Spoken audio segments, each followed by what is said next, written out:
Hello শিক্ষার্থীরা, সবাই কেমন আছো? আশা করি সবাই ভালো আছো।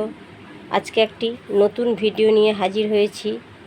তার সম্বন্ধে আমি বলবো সরস্বতী দেবীর ইতিকথা। সরস্বতী দেবী হলেন এক হিন্দু দেবী। তিনি হলেন বিদ্যার অধিষ্ঠাত্রী দেবী। তাকে বাগদেবীও বলা হয়ে থাকে।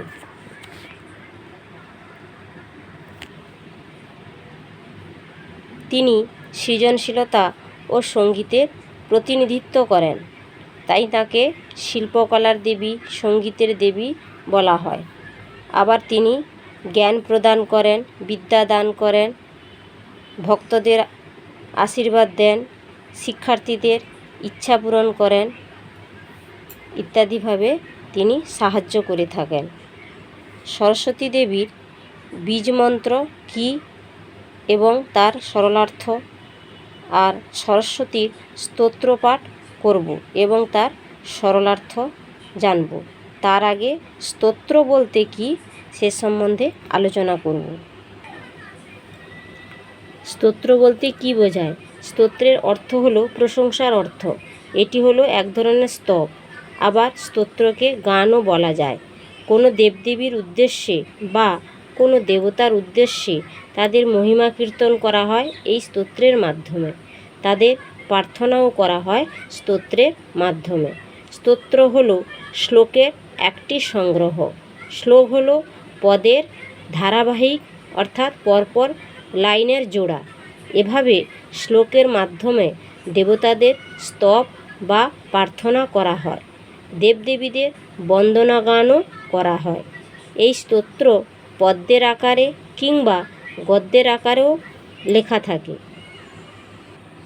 সরস্বতীর বীজমন্ত্র ওং ঐং সরস্বত্যৈ নমঃ।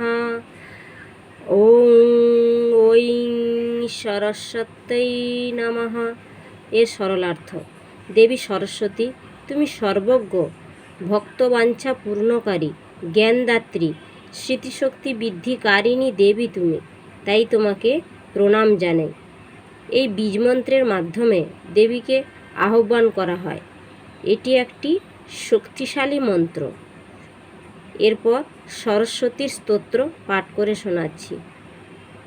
শ্বেত পদ্মাসনা দেবী, শ্বেত পুষ্প পশোভিতা, শ্বেতাম্বরা ধরা নিত্যা, শ্বেত গন্ধানুলেপনা, শ্বেতাক্ষ্যা সূত্রহস্ত্য়া চ, শ্বেত চন্দন চর্চিতা, শ্বেত বীণাধরা শুভ্রা, শ্বেতালঙ্কারভূষিতা, বন্দিতা সিদ্ধগন্ধর্বৈরর্চিতা, সুরদানবৈঃ পূজিতা, মুনিभिः सर्वैः ऋषिभिः स्तूयते सदा।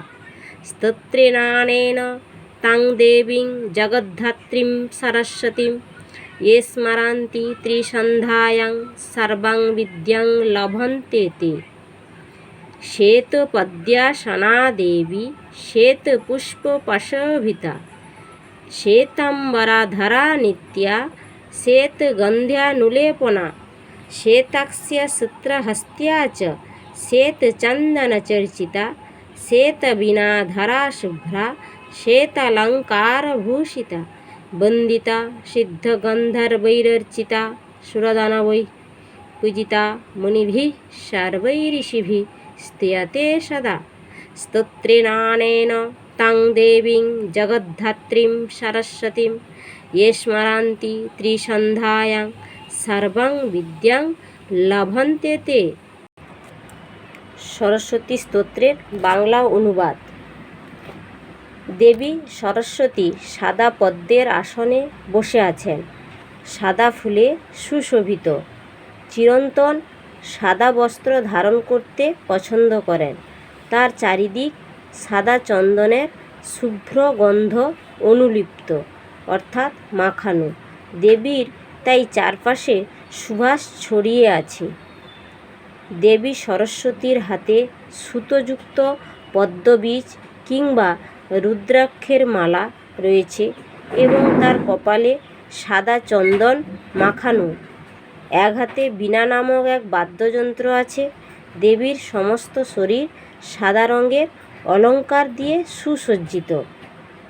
বাগদেবী সরস্বতী সিদ্ধ পুরুষ ও গন্ধর্ব অর্থাৎ তরুণ বয়সের দেবতাদের দ্বারা বন্দিত বা পূজিত। দেব ও দানবরা তাঁকে অর্চনা অর্থাৎ প্রার্থনা করেন। মুনিগণ দেবীর পুজো করেন। ঋষিগণ দেবীর স্তুতি করেন। যে সমস্ত ব্যক্তি স্তোত্র অর্থাৎ স্তবের দ্বারা জগতের অধিষ্ঠাত্রী দেবীকে অর্থাৎ সরস্বতী দেবীকে ত্রিসন্ধ্যা অর্থাৎ সকাল, দুপুর ও সন্ধ্যায় স্মরণ করে থাকেন, তাঁরা সবাই বিদ্যার্জন করেন ও বিদ্যালাভে সমর্থ হন। সরস্বতী দেবীর স্তোত্রপাঠ যারা করেন, বিশেষ করে শিক্ষার্থীদের স্তোত্রপাঠের মাধ্যমে জ্ঞান অর্জন হয়, স্মৃতিশক্তি বৃদ্ধি পায় ও অশান্ত মন শান্ত হয় এবং দেবী সরস্বতীকে প্রার্থনা করার জন্য তিনি তাদের আশীর্বাদ প্রদান করেন, তাদের মনোবাঞ্ছা পূরণ করেন। তাই প্রতিদিন সরস্বতী দেবীর বীজমন্ত্র ও সরস্বতীর স্তোত্র পাঠ করলে শুভফল পাওয়া যায়। ভুল ত্রুটি থাকলে আমি ক্ষমাপ্রার্থী। ভালো লাগলে লাইক করো, শেয়ার করো। নতুন নতুন ভিডিও পেতে সাবস্ক্রাইব করো, এটা অনুরোধ রইল। সবাই ভালো থেকো, সুস্থ থেকো। আজ এই পর্যন্ত।